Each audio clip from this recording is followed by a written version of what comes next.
एक पुरानी मॉनेस्ट्री की दीवार पर हरा रंग दिख रहा था। सदियों से लोग उसे हरा ही समझते रहे।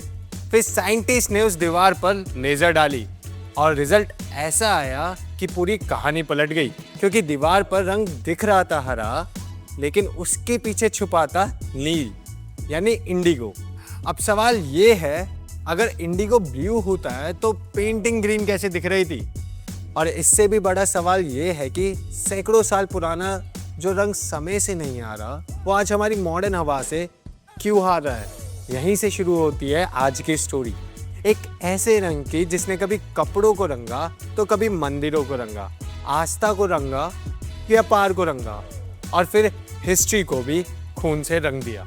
आज बात होगी नील की, यानी इंडिगो की, और इसे समझेंगे अपने ट्रिपल एफ फॉर्मूले से, यानी फेथ, फैक्ट, फ्रीक्वेंसी से। तो वीडियो एंड तक जरूर देखना and do please hit the subscribe button.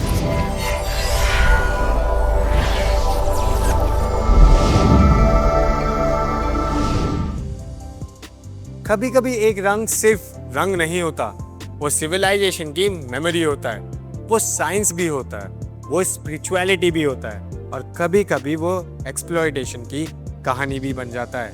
Indigo भी ऐसा ही।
डुबाकर बाहर निकाला जाता था। हवा लगते ही ऑक्सीजन के साथ रिएक्शन होता था और कपड़ा धीरे धीरे नीला होने लगता था। पहले हल्का, फिर गहरा और फिर वो आइकॉनिक ब्लू जिसे मॉडर्न केमिस्ट्री रिडॉक्स रिएक्शन कहती है, मतलब रिडक्शन और ऑक्सीडेशन। लेकिन हमारे लोग इसे लैब में नहीं, लाइफ में कर रहे थे, वो भी बिना किसी मॉडर्न टेक्स्ट बुक के, बिना इंडस्ट्रियल मशीन के। और यही था एंशिएंट केमिकल इंजीनियरिंग का रियल एग्जाम्पल। अब फेथ, फैक्ट, फ्रीक्वेंसी में बात करते हैं फेथ की। एंशिएंट इंडियन इमेजिनेशन में इंडिगो ब्लू सिर्फ एक शेड नहीं था। ब्लू का मीनिंग था आकाश, समुद्र,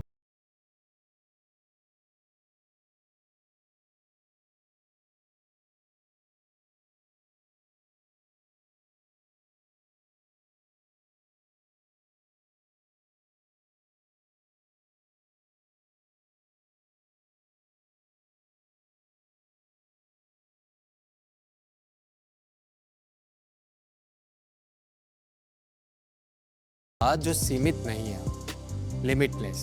और शायद इसीलिए स्पिरिचुअल इमेजिनेशन में ब्लू कलर ने डिवाइन के लिए जगह बनाई। लेकिन यहाँ एक बहुत इंटरेस्टिंग बात है कि एंशिएंट आर्टिस्ट कलर को सिर्फ डेकोरेशन के लिए यूज नहीं करते थे। उनके लिए कलर एक लैंग्वेज था। रेड अलग मीनिंग रखता था, गोल्ड अलग मीनिंग रखता था, व्हाइट एंड ब्लू अलग अलग मीनिंग रखते थे, और ग्रीन भी सिर्फ ग्रीन नहीं था।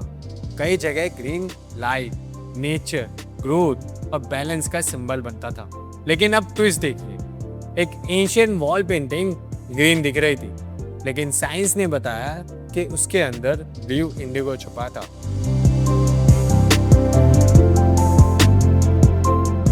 अब कहानी पहुंचती है हिमाचल प्रदेश के नाको मॉनेस्ट्री तक। नाको मॉनेस्ट्री वेस्टर्न हिमालयस में स्थित एक बहुत इंपॉर्टेंट बुद्धिस्ट टेम्पल कॉम्प्लेक्स है। यह 11वीं या 12वीं शताब्दी की बुद्धिस्ट वॉल पेंटिंग्स है। रिसर्चर्स तजंता बेरोवा और कंजर्वेशन साइंटिस्ट ने इन वॉल पेंटिंग की मटेरियल स्टडी की, मतलब उसकी परतों को समझा, कौन सा प्लास्टर है, कौन सा पिगमेंट है और कौन सा बाइंडर है, किस लेयर में कौन सा कलर है। अब नाको मॉनेस्ट्री के कुछ ग्रीन एरियाज में रिसर्चर्स को मिला इंडिगो। अब भाई बात थोड़ी अजीब है, ग्रीन एरिया में ब्लू इंडिगो, मतलब दिख रहा था हरा लेकिन अंदर बैठा था नीला। दरअसल एंशिएंट आर्टिस्ट ब्लू इंडिगो को येलो पिगमेंट्स जैसे ऑर्नामेंट या गम्बोज के साथ कंबाइन करते थे। Blue plus yellow is equal to green. लेकिन ये कोई नर्सरी वाला कलर मिक्सिंग नहीं था, ये लेयर बाय लेयर इंटेलिजेंस थी। सबसे नीचे अर्थन प्लास्टर, उसके ऊपर वाइट ग्राउंड, फिर पिगमेंट लेयर्स और फिर फाइनल विजुअल इफेक्ट। कई जगह ब्लू और येलो को मिलाकर ग्रीन बनाया गया, कई जगह लेयर्ड अप्रोच से ऐसा ऑप्टिकल इफेक्ट क्रिएट किया गया कि आंखों को ग्रीन दिखे। सोचो वो लोग दीवार पर मिनरल, प्लांट्स, डाई और नेचुरल बाइंडर से ऑप्टिकल साइंस कर रहे थे। असली बात यह है कि पुराने आर्टिस्ट केमिस्ट भी थे, वो ऑब्जर्वर भी थे और वो केमिकल साइंटिस्ट भी थे। अब आते हैं फ्रीक्वेंसी पर। यहाँ साइंस का सबसे इंटरेस्टिंग टूल आता है, रमन स्पेक्ट्रोस्कोपी। सिंपल तरीके से समझिए, साइंटिस्ट पेंटिंग पर एक लेजर लाइट डालते हैं। जब ये लेजर पिगमेंट मॉलिक्यूल से टकराती है तो मॉलिक्यूल्स अपनी वाइब्रेशन के हिसाब से रिस्पॉन्स देते हैं।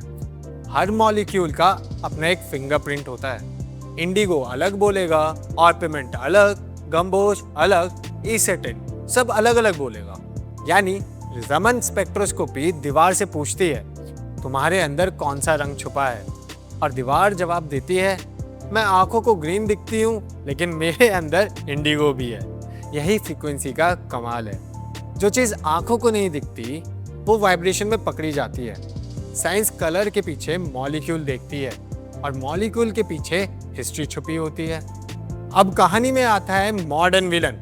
हम सोचते हैं कि पुरानी वॉल पेंटिंग सिर्फ धूप, नमी या समय से खराब होती है, लेकिन आज साइंटिस्ट बता रहे हैं कि पॉल्यूशन भी एंशिएंट कलर्स को डैमेज कर रहा है।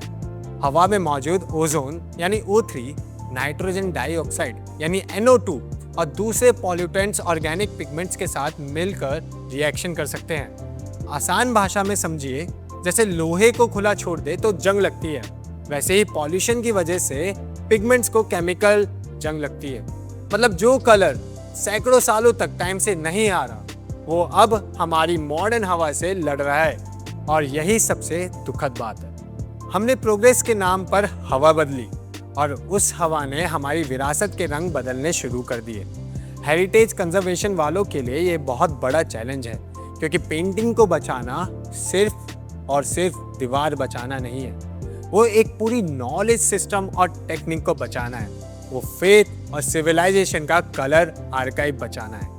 लेकिन इंडिगो की कहानी सिर्फ आर्ट और साइंस तक सीमित नहीं है। इंडिगो कभी इतना वैल्यूएबल था कि उसे ब्लू गोल्ड कहा जाता था। यूरोप में इंडियन इंडिगो की बहुत डिमांड थी। ब्रिटिश कॉलोनियल पीरियड में बंगाल और बिहार के किसानों को इंडिगो कल्टीवेशन के लिए मजबूर किया गया। किसानों से कहा गया कि अनाज छोड़ो भाई और नील लगाओ। लैंड का यूज बदला, किसानों पर प्रेशर बढ़ा, एक्सप्लॉयटेशन और भी बढ़ा, और फिर 1859 to 60 में हुआ द इंडिगो रिवॉल्ट। किसानों ने साफ कह दिया अब नहीं उगाएंगे तुम्हारा नील, यानी वही नील जो कभी डिवाइन और ब्यूटी का सिंबल था, कॉलोनियल सिस्टम में एक्सप्लॉयटेशन का सिंबल बन गया। एक कलर ने भारत की इकोनॉमी भी बदली, आर्ट भी बदला,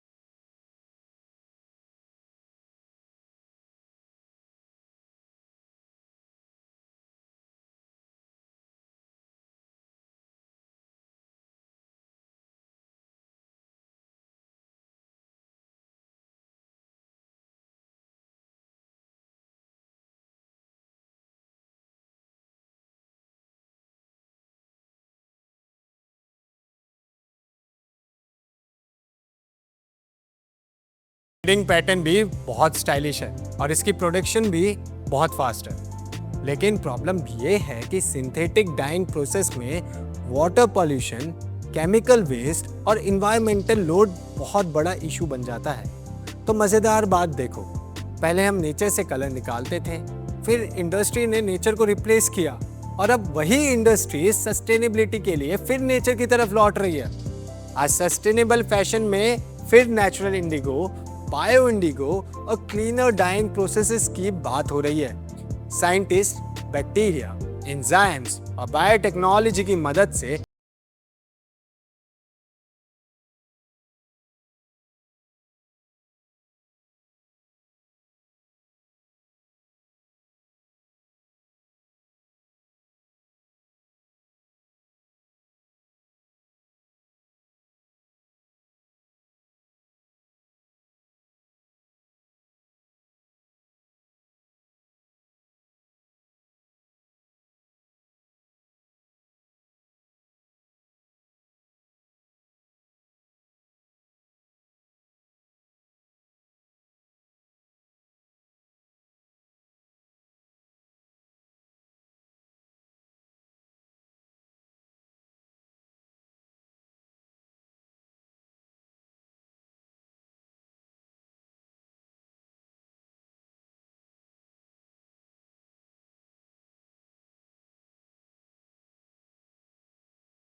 है, क्या हमें नेचुरल डाइज और सस्टेनेबल फैशन की तरफ वापस लौटना चाहिए?